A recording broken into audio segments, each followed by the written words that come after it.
Bonjour à tous et bienvenue dans cette nouvelle vidéo de déballage de boîte. Aujourd'hui, le renouveau de la boîte de Carcosa.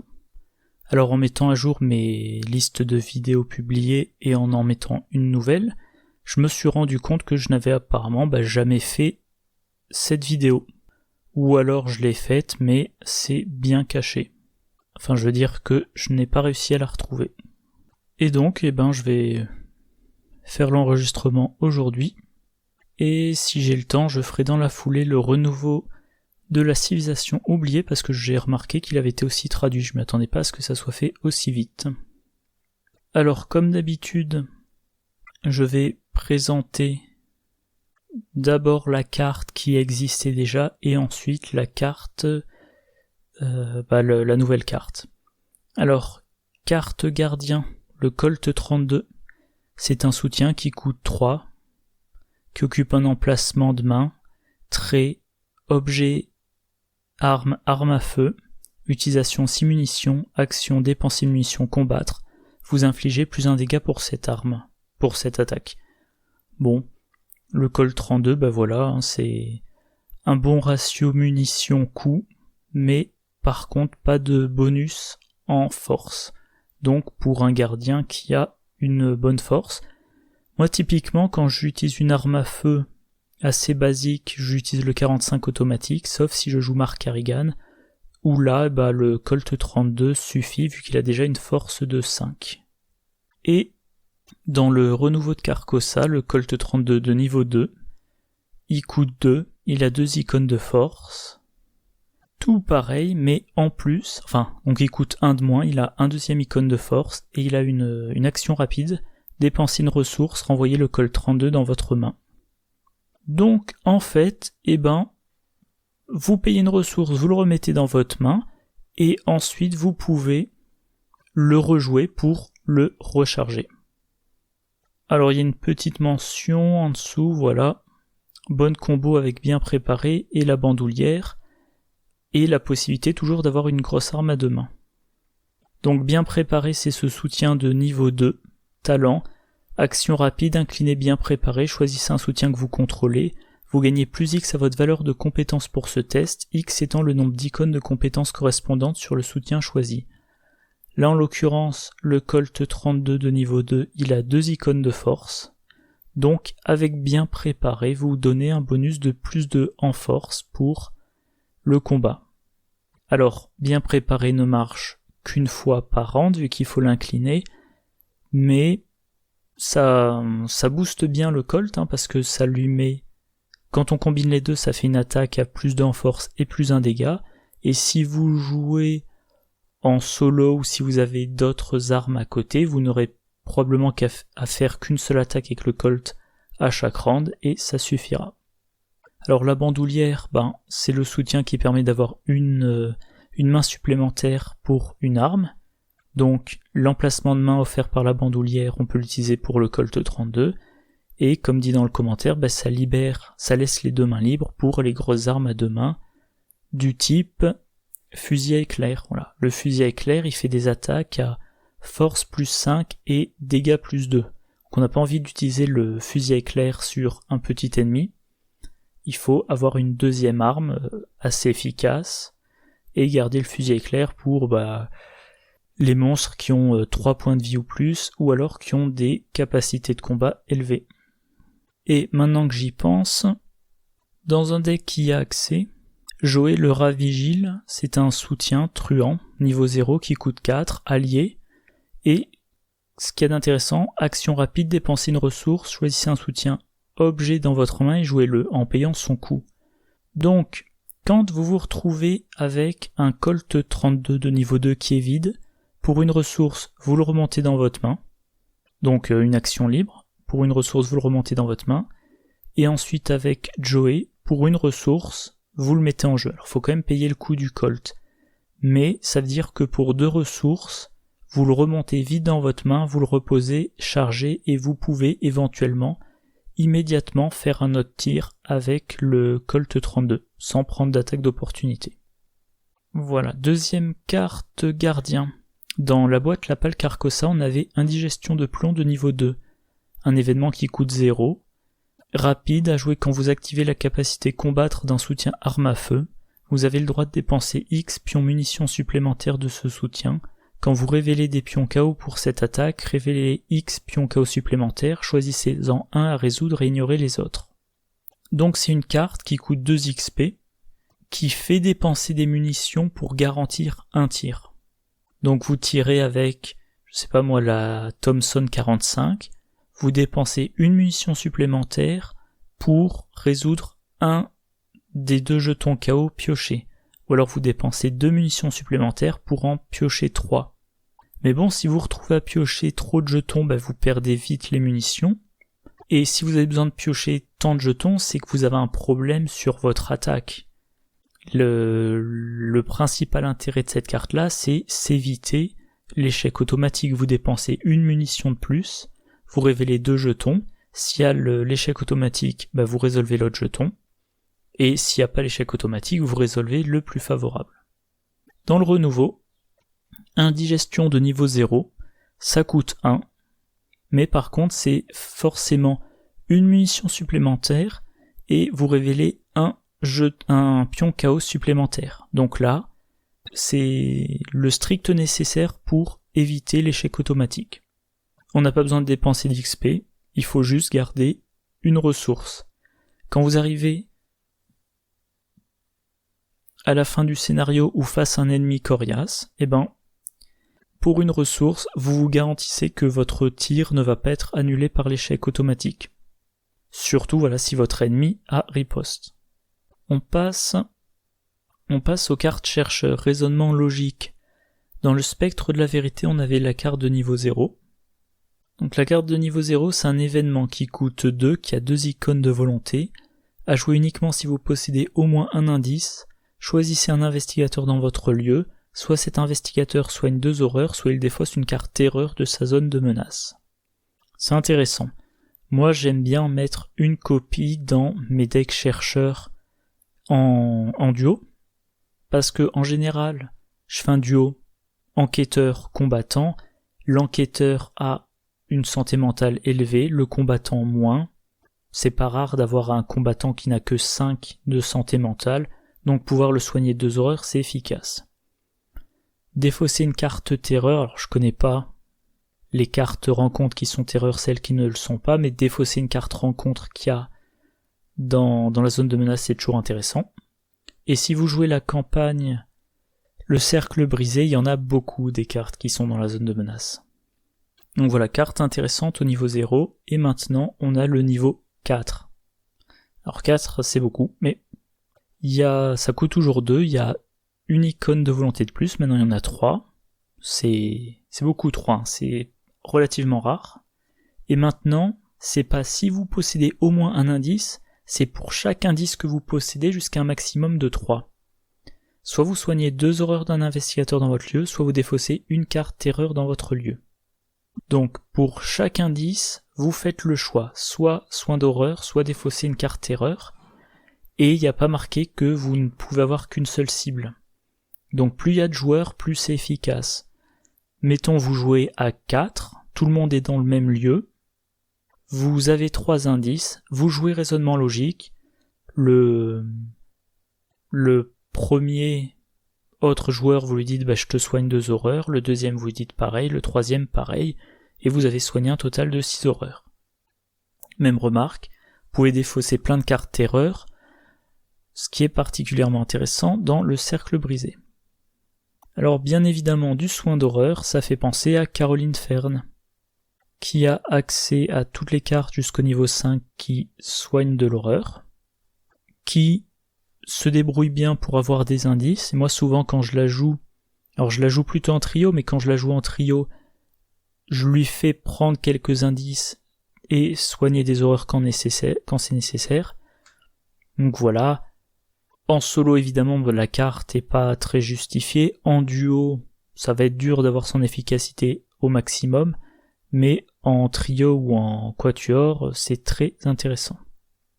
À noter, c'est une carte perspicacité, et du coup ça interagit avec quelques autres cartes, bien évidemment mémoire eidétique, un événement de niveau 3 qui permet de copier une perspicacité dans une pile de défausse et qui ensuite fait retirer de la partie la perspicacité copiée et mémoire eidétique. De Vermis Mysteris, un soutien mystique de niveau 2 qui occupe un emplacement de main, un livre. Action, incliner De Vermis Mysteris et placer une fatalité dessus. Jouez un événement sort ou perspicacité de votre pile de défausse en réduisant de 1 son coût. Après la résolution de cet événement, retirez-le de la partie. Donc, par exemple, je suis en train de réfléchir, dans un deck Daisy, vous pouvez avoir les deux. Les Colt 1911 de détective de Joe Diamond. Surtout la partie... Voilà, si un ennemi est vaincu par une attaque faite avec cette arme, on peut prendre un événement perspicacité de la pile de défausse et le mettre sous le deck intuition, pour ensuite pouvoir peut-être rejouer cette carte. Alors, carte chercheur suivante. Dans la boîte La Route de Carcosa, on avait les glyphes archaïques. Un soutien qui coûte 0, qui est de niveau 0, qui occupe un emplacement de main, trait, objet, occulte, livre. Action, défausser une carte avec au moins un icône de compétence, intelligence de votre main, placer une ressource de la réserve de pions sur glyphe archaïque en tant que secret. Forcer, après que le troisième secret a été placé sur glyphe archaïque, défausser glyphe archaïque et gagner 5 ressources, indiquez dans votre carnet de campagne que vous avez traduit les glyphes. Une fois traduit, petit spoiler si vous ne connaissez pas encore, les glyphes, il y en a plusieurs versions. Glyphe archaïque pierre d'orientation, ça coûte 2, c'est de niveau 3, ça occupe un emplacement d'arcane. Vous ne pouvez l'inclure qu'en améliorant la version non traduite et si vous avez traduit. Utilisation 3 charges, action dépenser une charge enquêtée, découvre un indice supplémentaire dans votre lieu pour chaque groupe de 2 points de réussite. Ça c'est une carte que j'aime bien utiliser en trio, par exemple dans un deck Mintifan, parce que Mine elle a 4 de base, elle peut attribuer par exemple perspicacité, elle passe à 6, si elle a le totem macabre elle passe à 7, et elle utilise sa capacité elle passe à 8, elle fait son test à 8 contre la valeur occulte. Dans un trio, j'aime bien mettre Akashi Onyele avec vision ésotérique pour diminuer la valeur occulte de 2. Donc là on passe à test de 8 contre valeur occulte moins 2, et pour chaque 2 points de réussite, ben voilà, un indice de plus. Donc la possibilité de rapidement découvrir des indices. Encore une fois, mettons si le lieu occulte avait une valeur de 4, vous baissez à 2, vous faites un test à 8 contre 2, vous piochez un moins 2, vous réussissez de 4, vous avez donc 3 indices. Mais ça demande soit de baisser la valeur occulte du lieu idéalement à 0, soit d'augmenter fortement son intelligence pour l'enquête. Autre possibilité, glyphe archaïque annonciateur de prophétie. Utilisation 3 charges, action dépenser une charge enquêtée. En cas de réussite, vous avez le droit d'échapper automatiquement à un ennemi engagé. Cette action ne provoque pas d'attaque d'opportunité. Je pense que je n'ai jamais joué cette carte. Je joue assez rarement les chercheurs en solo et je pense que c'est plutôt une carte de solo. Petite remarque, enquêter, en cas de réussite, vous avez le droit d'échapper automatiquement à un ennemi engagé.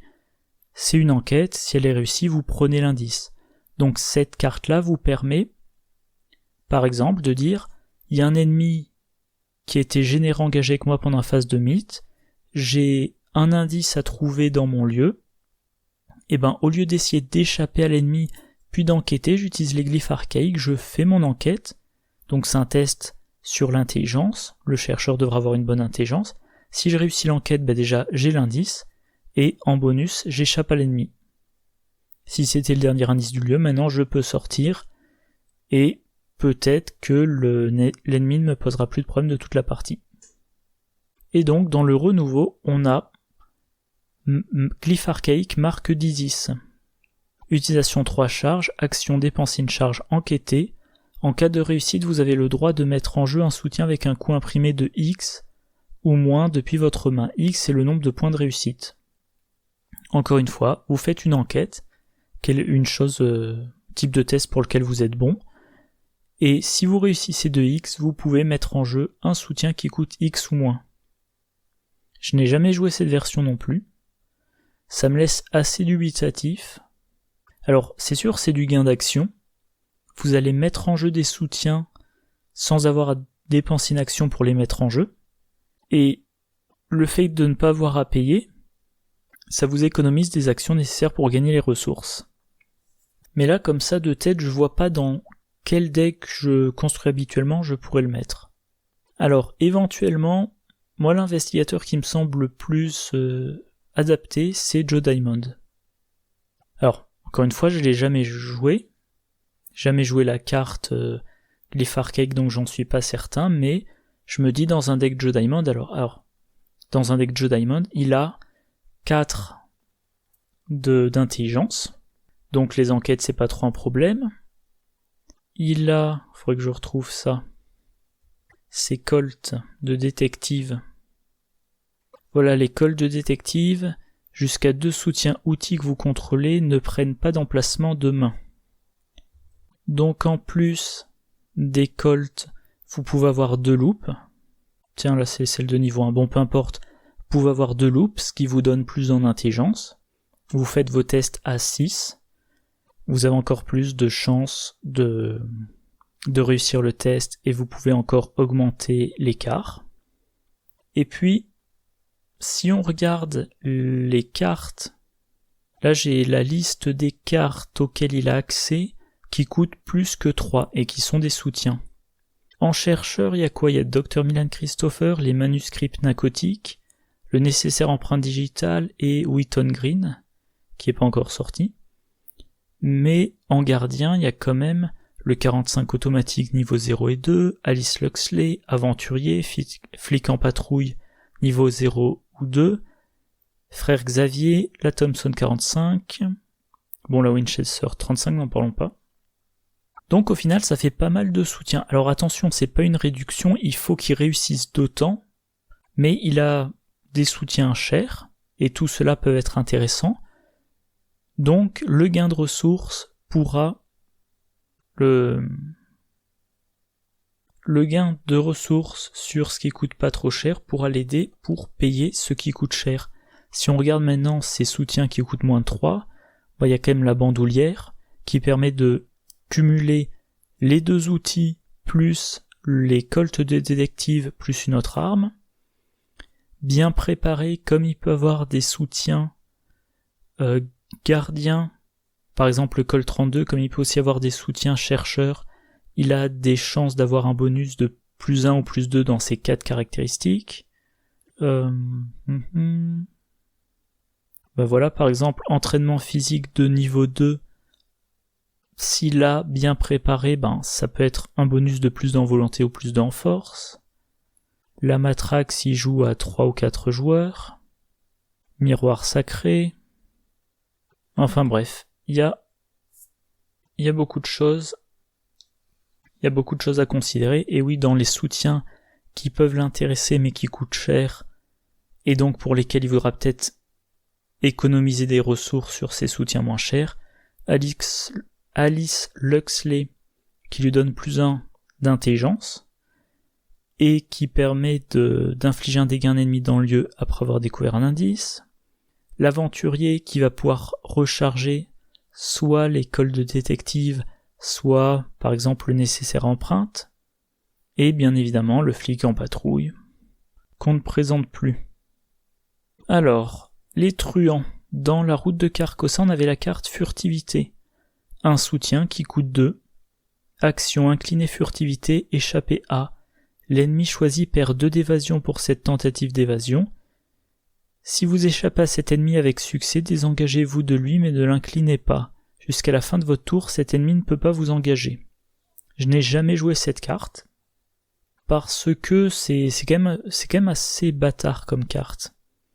C'est de l'évasion, mais l'ennemi n'est pas incliné. Il est désengagé mais pas incliné.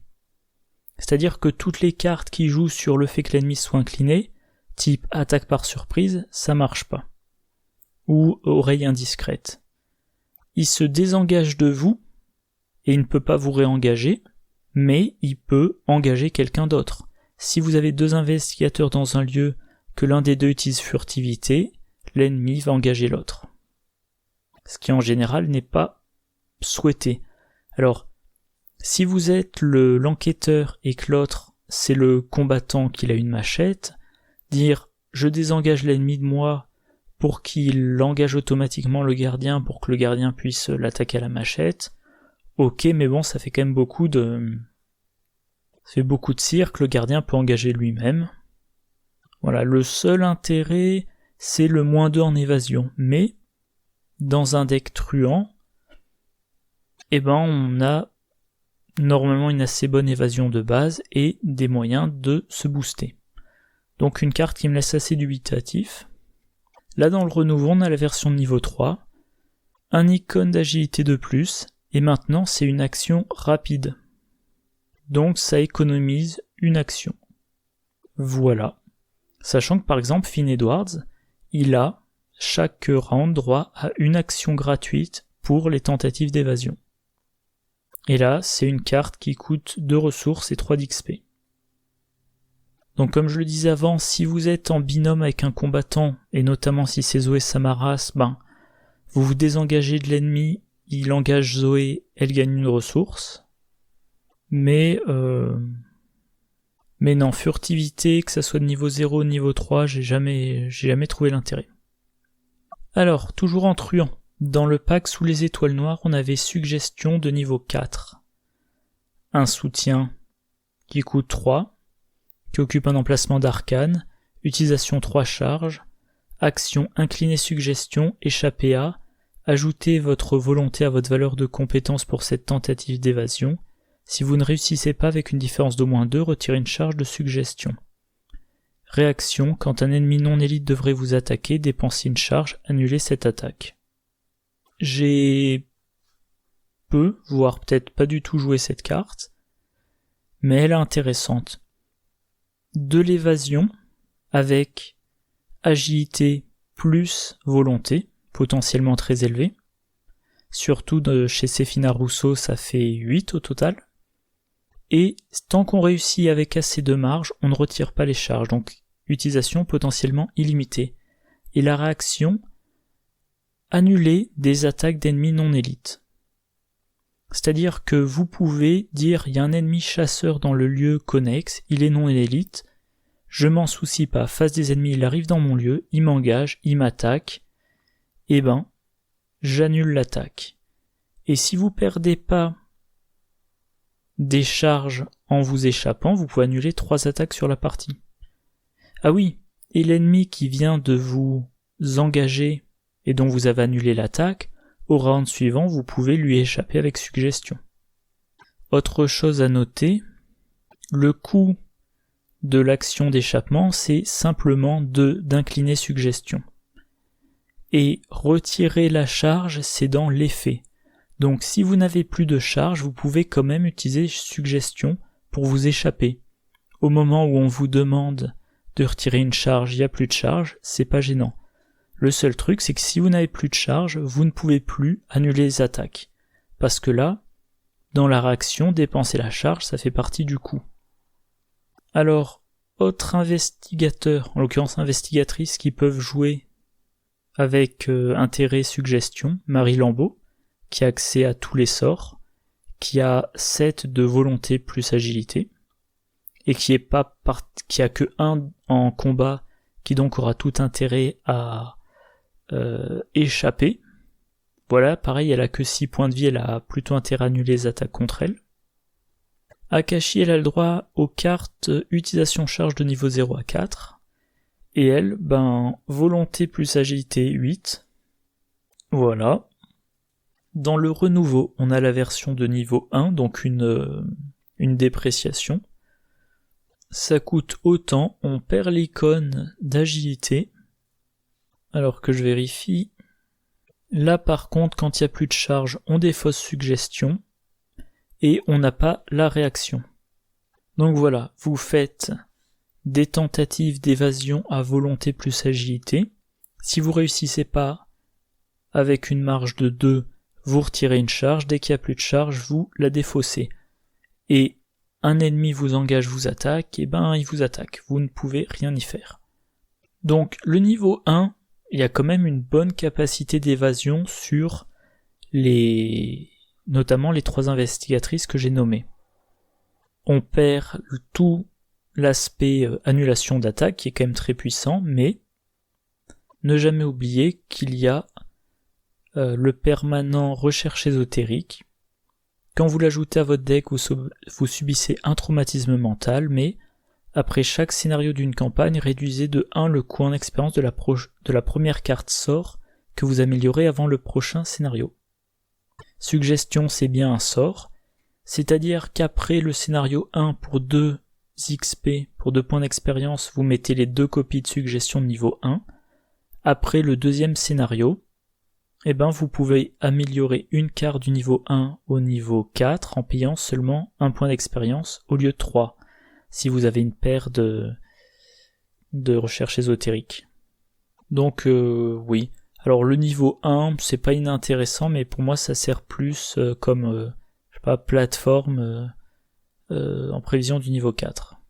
Les premières cartes mystiques. Dans la roue de Carcosa, on avait transmutation alchimique, un soutien de niveau 0 qui coûte 1, qui occupe un emplacement d'arcane, utilisation 3 charges, action inclinée transmutation alchimique et dépenser une charge, effectuer un test de volonté 1, gagner une ressource pour chaque point de réussite jusqu'à un maximum de 3.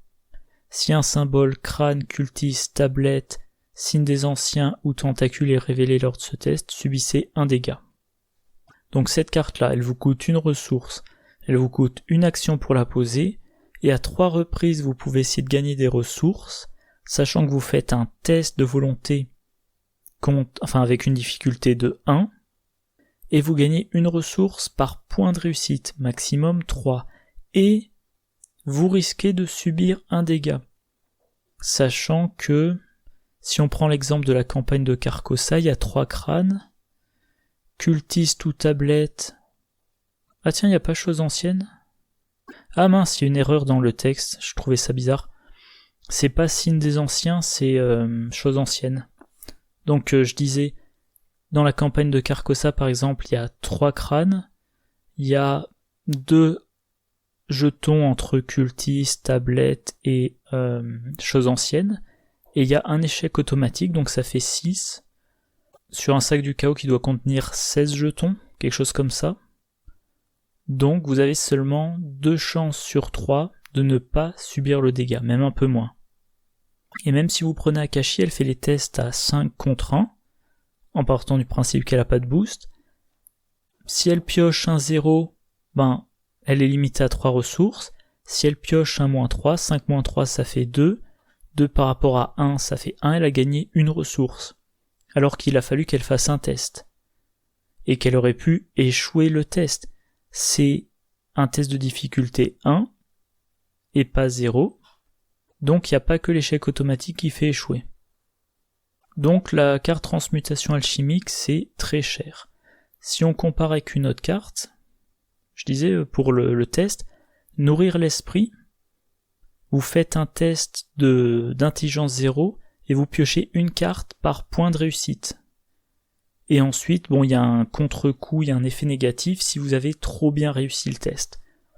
Mais comme c'est contre difficulté 0, déjà ça vous donne 1 de marge en plus. Et il n'y a pas d'effet négatif, sauf si vous avez dépassé la taille de main, autrement dit que le test a bien fonctionné. Là, on a la version de niveau 2 qui ne coûte plus rien, qui coûte 0. On gagne un icône d'intelligence, ok. On gagne une charge, et maintenant justement, le test a une difficulté de 0, et le maximum est de 4. C'est mieux, mais 2 XP pour une carte qui à chaque fois va demander une action pour éventuellement gagner 4 ressources, éventuellement ne pas en gagner. C'est-à-dire que, alors faudrait calculer, si vous arrivez à avoir à chaque fois les meilleurs résultats possibles, en tout vous avez dépensé 5 actions pour gagner un total de 4 x 4, 16 ressources. 16 ressources pour 5 actions, allez en gros ça fait 3. Ça veut dire que dans la situation idéale, cette carte-là c'est une planque. Enfin c'est comme si vous aviez une version de planque en soutien que vous pouviez utiliser 4 fois dans la partie. Je trouve qu'il y a beaucoup mieux comme génération de ressources. La situation dans laquelle j'envisage cette carte, c'est dans un deck Akashi. Parce que déjà, Akashi, elle va mettre une 5e charge dessus. Elle va avoir la transmutation alchimique avec une 5e charge. Et Akashi, dans son deck, elle a médium. Voilà, un soutien qui coûte 2. Action rapide, incliné médium, choisissez un soutien que vous contrôlez avec utilisation charge. Soit vous renvoyez le soutien choisi dans votre main, soit vous déplacez toutes ces charges vers votre réserve de ressources en tant que ressource et vous le défaussez.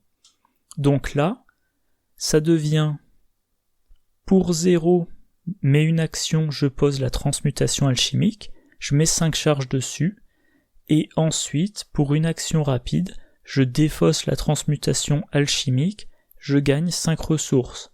Donc pour Akashi, c'est une bonne planque.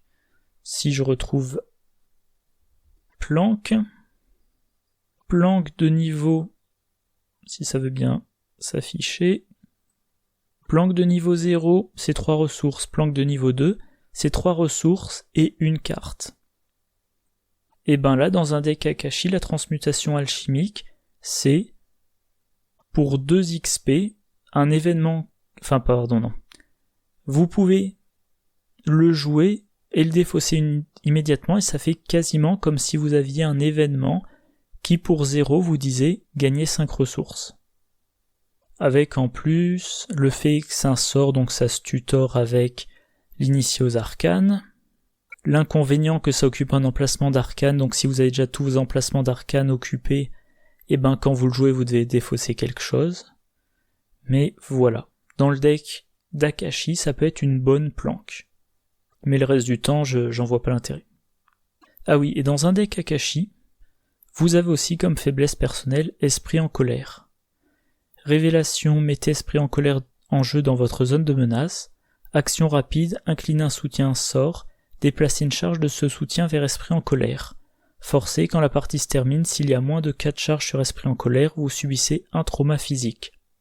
Transmutation alchimique, ça peut être utilisé comme source de charges qui ne servent à rien. Esprit en colère, si vous mettez dessus des charges de flétrissement ou de rituels de recherche, eh ben vous dépensez des charges intéressantes. Transmutation alchimique sont des charges qui servent pas à grand chose. Enfin, si ça peut vous fournir des ressources, mais les dépenser pour éviter le traumatisme physique, ça vous empêche pas de combattre ou d'enquêter. Allez, deuxième carte mystique. Dans le pack, le serment indicible, on avait Tempête d'esprit. Un événement de niveau 0 qui coûte 3, trait sort. Combattre, cette attaque utilise la volonté au lieu de la force. En cas de réussite, cette attaque inflige 2 dégâts à chaque ennemi dans votre lieu au lieu de ses dégâts normaux. Tout dégât supplémentaire est infligé à l'ennemi attaqué. Si un symbole crâne, cultiste, tablette, chose ancienne ou tentacule est révélé lors de cette attaque, infligez 1 dégât à chaque investigateur dans votre lieu. Donc c'est un petit peu le sort de dégâts de zone des mystiques. Voilà, plusieurs ennemis dans votre lieu, vous pouvez leur faire 2 dégâts chacun. Comme beaucoup de choses chez les mystiques, il y a un possible effet secondaire, 1 dégât à chaque investigateur dans votre lieu. C'est pas trop cher payé. Si vous avez... Alors, à chaque investigateur, pardon, j'ai peut-être dit à chaque autre. Si vous êtes en solo, c'est que sur vous, mais ça c'est plutôt une carte de duo ou de multi. Donc si ça vous permet d'affaiblir 2-3 ennemis, voire plus, ça vaut le coup. Là, la version de niveau 3, on gagne un 2e icône de force. C'est intéressant. Maintenant, vous combattez à volonté plus 2, au lieu de volonté, et vous infligez 3 dégâts à chaque ennemi. Par contre, en cas de d'effets secondaires, c'est 2 dégâts à chaque investigateur. Donc là, pour le coup, quand même 2 dégâts d'un coup, si vous y attendez pas, c'est gênant. Mais 3 dégâts à chaque ennemi, il y a beaucoup d'ennemis qui ont 3 points de vie. Ceux qui sont que blessés, le combattant du groupe va pouvoir utiliser une action contre chaque, c'est-à-dire que s'ils n'ont pas plus de 5 points de vie, voilà, il suffit de faire une attaque qui inflige 2 dégâts, et pour un combattant, ça devrait pas être trop dur. Donc c'est très puissant. Le genre de carte que je mets en une copie dans mon deck, parce que c'est à réserver aux bonnes circonstances. Et ça rappelle l'explosion de dynamite. Voilà un événement gardien qui coûte 5, qui permet d'infliger 3 dégâts à chaque ennemi et à chaque investigateur dans le lieu, soit dans lequel on est, soit le lieu connexe. Donc le même nombre de dégâts, mais explosion dynamite, à tous les coups, ça blesse les investigateurs du lieu, et par contre, il n'y a pas de test à faire. Ah oui, à noter, la carte Inspiration surnaturelle, un événement qui coûte 0, sort esprit, rapide à jouer quand vous devriez résoudre un effet sur une carte mystique qui se déclenche quand un symbole crâne, cultiste, tablette, chose ancienne ou tentaculaire révélée, soit vous annulez cet effet, soit vous le résolvez une fois supplémentaire. Donc avec Inspiration surnaturelle, vous pouvez annuler l'effet 2 dégâts à chaque investigateur de la tempête d'esprit de niveau 3. Les cartes survivants. Dans la route de Carcosa, alors là je vais grouper les 2 commentaires, parce qu'ils sont assez similaires. Dans la boîte, la route de Carcosa, on a la lanterne, un soutien de niveau 0 qui coûte 2, qui occupe un emplacement de main, trait, objet et outils, action, enquêter, votre lieu perd 1 de valeur occulte pour cette enquête. Action, défausser la lanterne, infliger 1 dégât à un ennemi dans votre lieu, cette action ne provoque pas d'attaque d'opportunité. Donc voilà, enquête avec une difficulté de valeur occulte -1, c'est intéressant pour les survivants qui n'ont pas forcément une intelligence très élevée, et la possibilité de faire 1 dégât direct à un ennemi dans le lieu sans se prendre d'attaque d'opportunité. Ça peut être intéressant par exemple contre les engoulevents. La version de niveau 2, elle coûte 1 de moins, elle a gagné un icône d'intelligence, l'effet d'enquête est le même, et le deuxième effet, action défausser la lanterne, infliger 1 dégât à un ennemi dans votre lieu, ou retirer la lanterne de la partie pour infliger 2 dégâts à la place. Cette action ne provoque pas d'attaque d'opportunité. La pelle de fossoyeur dans la boîte, la route de Carcosa, soutien de niveau 0, qui coûte 2, qui occupe un emplacement de main, trait, objet, outil, arme, corps à corps, action combattre, vous gagnez plus de en force pour cette attaque, action défausser la pelle de fossoyeur, découvrez un indice dans votre lieu.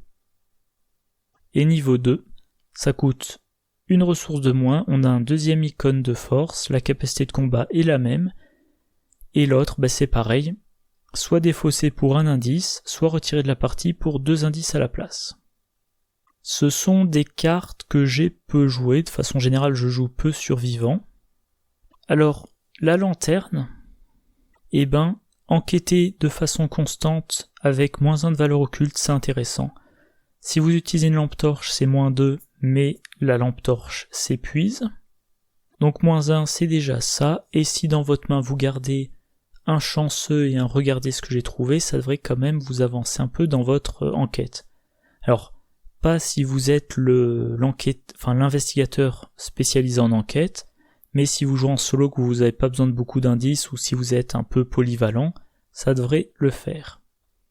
La pelle de fossoyeur combat avec plus d'enforce, sans bonus de dégâts, c'est mieux que rien, mais bon,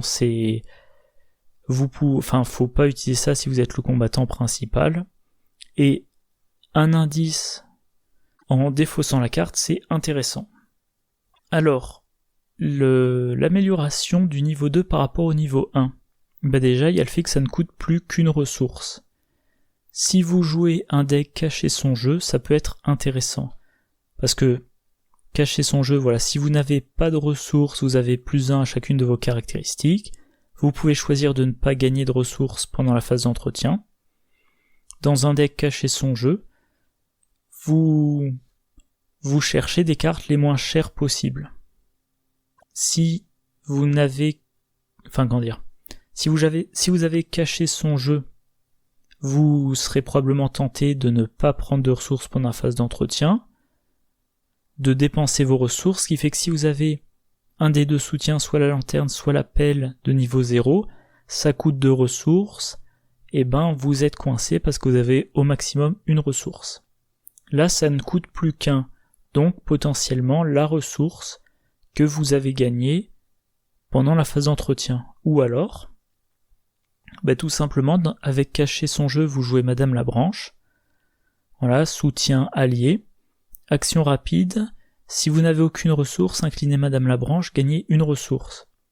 Donc là, pour le coup, pendant votre phase d'entretien, vous choisissez de ne pas prendre de ressources. Pendant votre tour, vous utilisez Madame la Branche pour gagner une ressource, et ça vous permet de jouer la pelle ou la lanterne de niveau 2. Autre chose, dans un deck William Yorick. William Yorick, il a une réaction. Après que vous avez vaincu un ennemi, jouez un soutien depuis votre pile de défausse en payant son coût, limite d'une fois par round. Donc il peut rejouer tous les soutiens qui sont partis à la défausse. Par exemple, ceux qu'il a choisi de défausser pour un effet.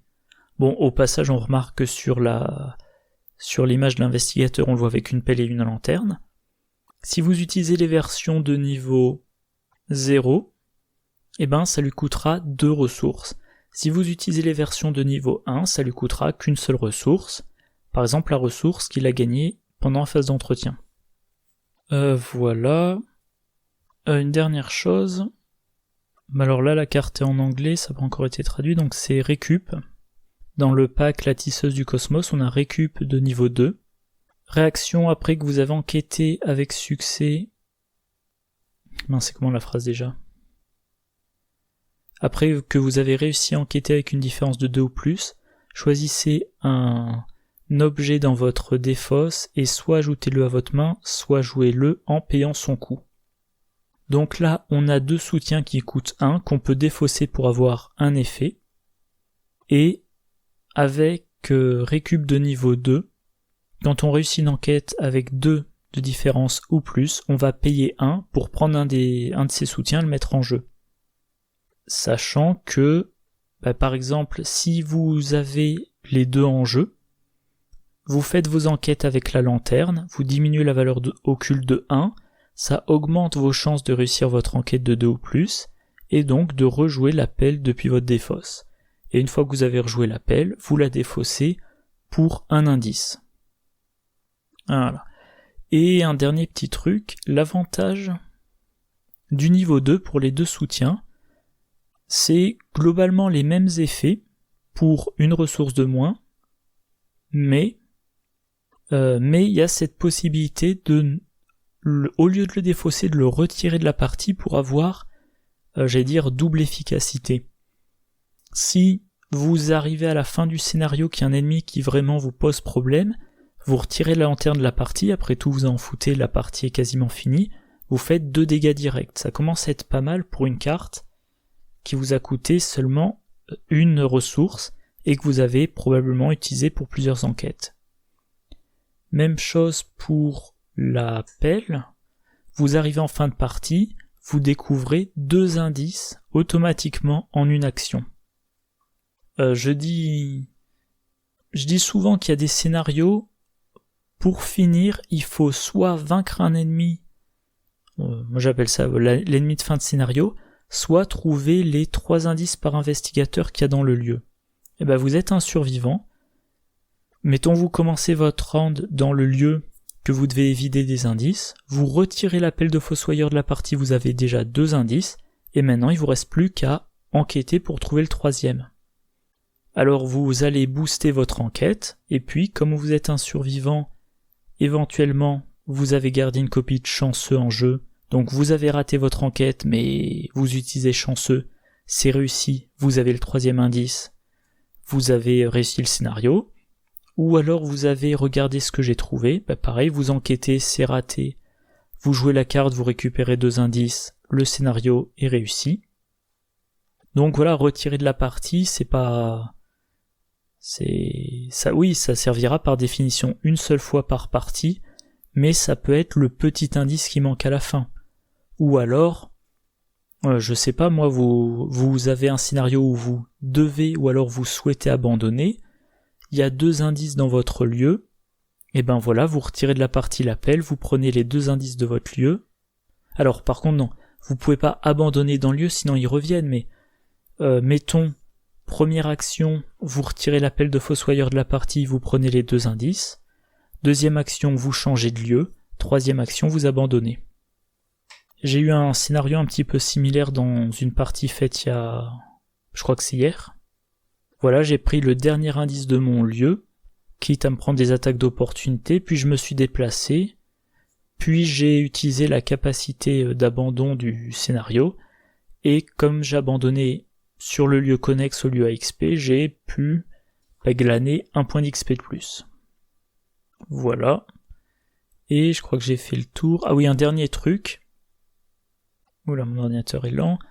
Lanterne de niveau 2, il y a 2 icônes d'intelligence. Pelle de niveau 2, il y a 2 icônes de force. Je parlais de William Yorick.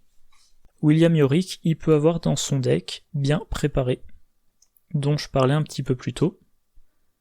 Alors, je cache pas que moi bien préparé, j'aime le concept, mais j'ai rarement l'occasion de la mettre dans des decks, donc chaque fois que je trouve un truc intéressant, j'en parle. Donc voilà, William Yorick, s'il a la pelle de niveau 2 et la lanterne de niveau 2, une fois par round, bien préparé peut lui donner plus 2 en force ou plus 2 en intelligence. Donc vous jouez en solo, cette combinaison de 3 cartes, alors 3 cartes chacune en 2 exemplaires je suppose, pour 12 points d'expérience, vous avez une carte qui vous fait enquêter à -1, à valeur occulte -1, une carte qui vous fait combattre à force +2, sans faire de dégâts additionnels. Ces 2 cartes-là, quand vous les défaussez, pendant toute la partie, c'est soit un indice sans test, soit un dégât sans test. À la fin de la partie, c'est 2 dégâts sans test ou 2 indices sans test. En cours de partie, chaque fois que vous vainquez un ennemi, vous les remettez en jeu, et avec bien préparé, une fois par round, vous pouvez avoir soit plus 2 en force, soit plus 2 en intelligence. Donc ça ressemble un peu quand même à une petite base de deck. Voilà, et maintenant il reste plus que les faiblesses. Alors 3 sur le même modèle, 3 faiblesses qui sont cachées, qui sont uniquement en mode campagne. Serment indicible, soif de sang. Traîtrise, faiblesse de base, c'est folie et pacte, mode campagne uniquement péril, donc les autres ne peuvent pas agir dessus. Caché, révélation, ajoutez secrètement cette carte à votre main. Forcé, si cette carte est dans votre main quand la partie se termine ou que vous êtes éliminé, vous recevez 2 points d'expérience en moins. Réaction, quand vous infligez à un ennemi des dégâts en excès par rapport à sa vie restante, défaussez cette carte de votre main. Alors moi, je le dis souvent, dans ce jeu, ce que j'aime, c'est améliorer mon deck. Du coup, je déteste tout ce qui me fait perdre de l'expérience. Et c'est le côté frustrant de cette carte-là. On fait une partie très bien, on pioche cette carte-là, on n'arrive pas à s'en débarrasser, on a 2 points d'expérience en moins. Sachant qu'il y a des scénarios qui sont très chiches en ressources. Alors c'est peut-être parce que je l'ai joué il y a longtemps, mais moi j'ai souvenir d'une campagne de Dunwich avec très peu d'XP, au point que si vous n'arrivez pas à résoudre cette carte-là dans plusieurs scénarios de Dunwich, vous devez arriver au 8e scénario avec un deck à peine amélioré. Alors comment s'en débarrasser ? Infliger des dégâts en excès à un ennemi. Dans un deck de combattants, c'est pas un problème. Mettons vous jouez en duo, vous avez une machette, vous êtes engagé avec un ennemi, il a 3 points de vie, première attaque, vous lui infligez 2 points de vie, deuxième attaque, vous lui infligez 2 dégâts, deuxième attaque, vous lui infligez 2 dégâts, vous lui avez infligé un dégât en excès, voilà, vous êtes débarrassé de votre traîtrise. Par contre, si vous êtes un chercheur pur, ça va être plus compliqué. Alors lexique occulte peut faire des dégâts directs, j'ai un plan, ça peut faire jusqu'à 4 dégâts de mémoire. Mais bon, ce sont des cartes que vous avez en un nombre limité d'exemplaires. Donc pas certain que vous arriviez à vous en débarrasser sans problème. Carte suivante, serment indicible, curiosité. Là, réaction, après avoir enquêté avec succès dans un lieu sans indice, défaussez cette carte de votre main. Donc là, à l'inverse, un chercheur, ça devrait pas lui poser de problème. Dans les autres classes, ça dépendra. Il y a des scénarios, il peut y avoir un lieu, valeur occulte 1, aucun indice. Mais il est possible que, le scénario se passe pas trop bien, vous laissiez des indices derrière vous, vous pouvez même pas essayer. Et si vous pouvez essayer, si vous avez un investigateur qui est mauvais en enquête, il se peut que vous ne réussissiez pas. Donc vous allez faire des enquêtes qui servent à rien, parce qu'enquêter dans un lieu sans indice, en général, ça sert à rien. Vous dépensez des actions, ça marche pas, et vous perdez vos 2 expériences. Alors à noter, j'y pense d'un coup, si vous avez la carte cambriolage, bon, peu importe que ça soit de niveau 1 ou 2, ça vous permet de faire une enquête. Voilà, action, incliné cambriolage, enquêter. En cas de réussite, au lieu de découvrir des indices, gagnez 3 ressources. Donc il n'y a pas d'indice dans votre lieu. Enquêter ne servira à rien, et vous enquêtez avec cambriolage. Si vous réussissez, vous gagnez 3 ressources, et en plus vous débarrassez de votre faiblesse. Mais bon, si vous avez cambriolage dans votre deck, c'est que vous êtes bon en enquête, donc c'est pas... Là où ça va poser problème, c'est plutôt dans les decks de combattants avec, une intelligence de 2 et aucune solution prévue pour enquêter. Le 3e, serment indicible lâcheté. Action, échapper à n'utiliser que sur un ennemi incliné et non engagé dans votre lieu. En cas de réussite, défaussez cette carte de votre main. Bon, sans surprise, un truand ou un survivant qui est bon en évasion et qui a été pensé pour ça, il devrait pas avoir trop de problèmes. Un gardien pour lequel vous pensez que il va faire que combattre, jamais s'échapper, ça sera un problème. Et pour les autres, le problème c'est que l'action est sur la carte. C'est-à-dire que un mystique qui aurait tout compris, entre sa valeur de base et ses bonus, 7 de volonté, il peut pas utiliser brume de relier pour ça. Il faut qu'il fasse l'action sur cette carte, donc il échappe avec son agilité. Et le chercheur, à moins qu'il ait une copie du pouvoir de l'esprit, pareil, il utilise son agilité de base, donc ça risque d'être problématique pour lui. Bon, alors on a une petite heure d'enregistrement, je vais faire un petit récap. Voilà, je pense que je cadre bien. Ouais, voilà, c'est bien cadré. Alors le Colt 32 de niveau 2, déjà je vérifie le coup, ouais, seulement un coup de 2. Pour 2 ressources, vous avez 6 tirs. Alors la force n'est pas boostée, mais vous donnez ça à Mark Harrigan, et il est ravi de faire ses 6 tirs à force 5. Pour une ressource, vous le remontez en main. Ça veut dire, je l'ai peut-être pas dit tout à l'heure, mais moi quand je fais un deck arme à feu de gardien, je mets aventurier parce que je me dis les armes à feu elles vont se retrouver à court de munitions. Là, le Colt 32, il vous suffit de dépenser une ressource pour le remonter en main, puis vous le rejouez. Donc en fait, vous le posez pour 2, vous tirez 6 fois, vous le reposez pour 3, vous tirez 6 fois, etc., etc. Il y a le problème de l'action à faire pour le remettre en jeu qui peut provoquer une attaque d'opportunité. C'est pour ça que si vous jouez Léo Anderson, peut-être que, comment il s'appelle déjà, Joël le Ravigile sera intéressant pour remplacer l'action par la dépense d'une ressource. Indigestion de plomb, je pense que c'est la version qui est intéressante. Indigestion de plomb de niveau 2, je ne l'ai jamais joué. Maintenant, quand je fais un deck gardien dans lequel je mets des armes à feu, surtout quand j'ai dépensé par exemple 5 XP pour le fusil à éclair, je mets toujours une copie d'indigestion de plomb. Il y a un test que je dois pas rater, là je suis je suis dispensé, je sais que je serai pas concerné par l'échec automatique. Donc une bonne carte pour les decks armes à feu. Raisonnement logique de niveau 4. Alors petite note, 3 icônes de volonté, toujours intéressant. Et vous pouvez soigner jusqu'à 3 fois dans votre lieu. Peu importe vous pouvez choisir plusieurs cibles, ça peut être vous.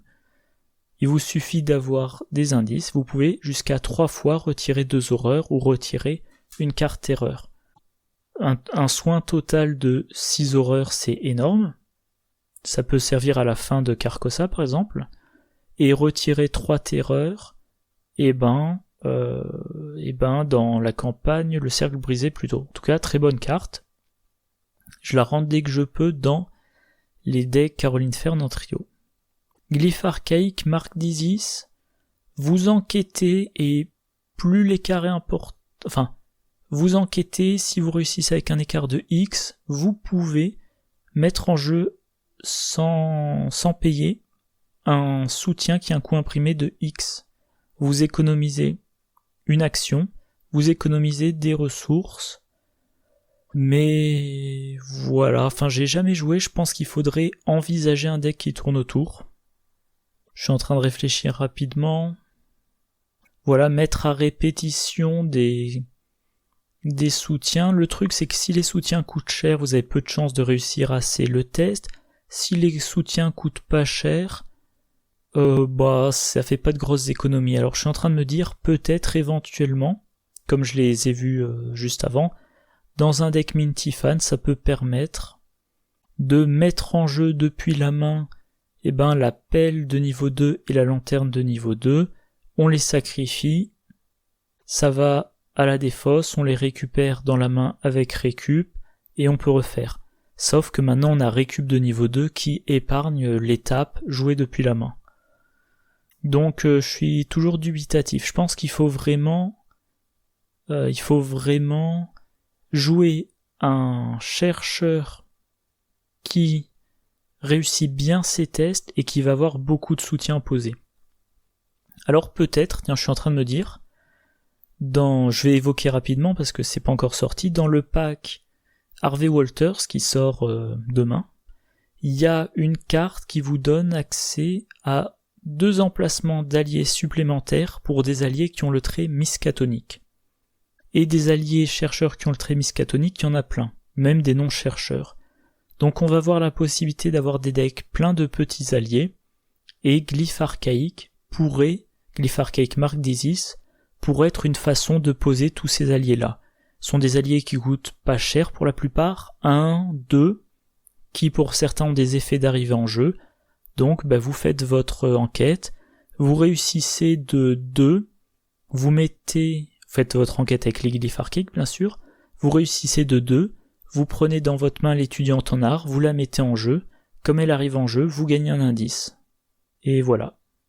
Ou alors vous faites la même chose sur l'assistante de laboratoire, vous la mettez en jeu, vous piochez 2 cartes, et ça vous a rien coûté.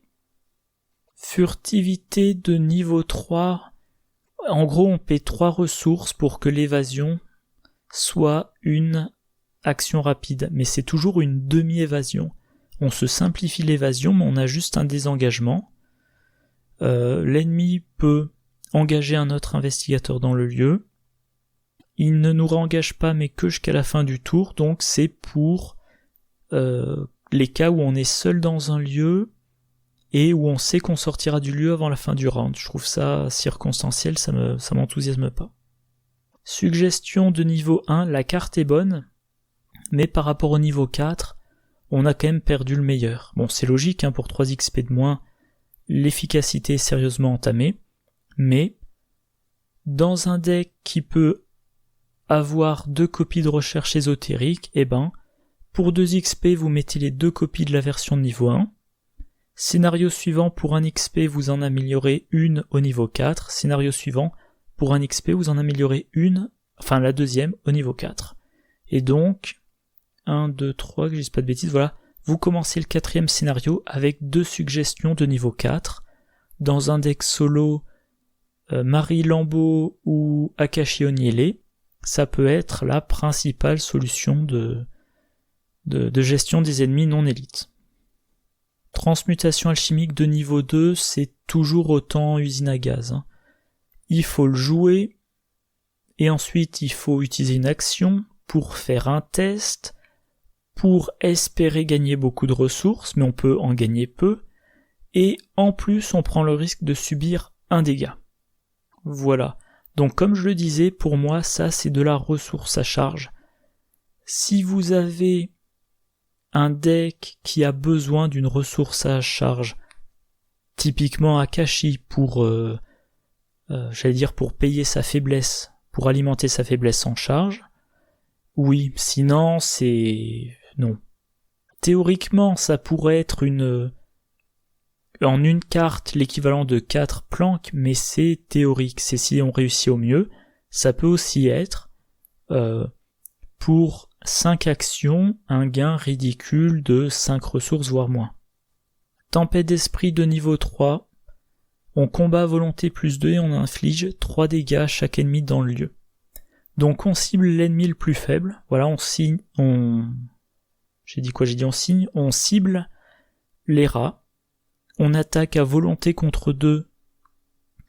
plus 2 contre les rats. Si on réussit, on inflige 3 dégâts aux rats, bon, un dégât aurait suffi, et on inflige 3 dégâts à, l'émissaire du roi, à... comment s'appelle déjà la grosse bête, là, ça m'échappe, bon. Le monstre qui a 7 points de vie. Voilà, le monstre de Ali qui a 7 points de vie. Enfin bref, très bon.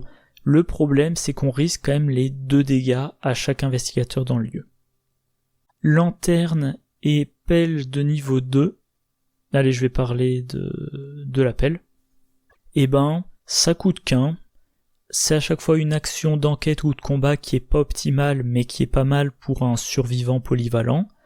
La défausse n'est pas changée, mais en fin de partie, eh ben vous hésitez pas, vous le retirez du jeu. 2 dégâts sans test, c'est intéressant, ça peut vous sauver la mise. 2 indices sans test, même chose, ça peut vous rapporter, ça peut vous permettre de vider un lieu, ça peut vous permettre de gagner 1 point d'expérience, ça peut vous permettre de remporter le scénario avant d'être vaincu par le monstre qui est trop puissant pour que vous le tuiez. Et bon comme j'ai détaillé avant, une seule ressource, c'est bien dans les decks cachés son jeu. Une seule ressource, c'est bien pour William Yorick, et également 2 icônes identiques, c'est bien dans un deck William Yorick qui utilise bien préparé. Voilà, les 3 faiblesses, je vais pas en reparler. Bon voilà, c'est tout pour ce pack. Alors j'étais un petit peu rouillé, ça fait longtemps que j'ai plus fait de vidéo de déballage.